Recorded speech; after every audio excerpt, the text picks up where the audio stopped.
Hi everyone, this is Coach Isabel. Today's side hustle secret number 7 is one of my favorites. Start before you're ready. Alam mo yung feeling na parang hindi ka pa prepared, walang perfect timing, walang perfect situation, walang perfect confidence? Girl, welcome to life. At pwede natin i-connect sa love life.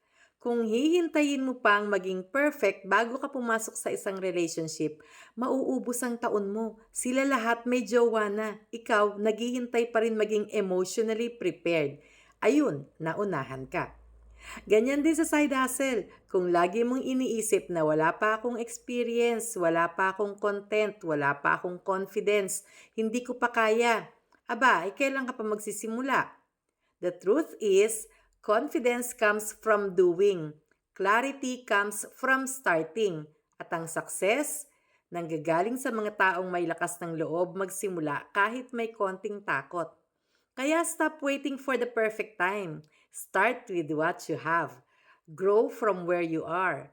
And learn along the way. This is Coach Isabel reminding you, kung hihintayin mong maging 100% ready, baka maunahan ka sa love life at sa income. Start today. Your future self will thank you.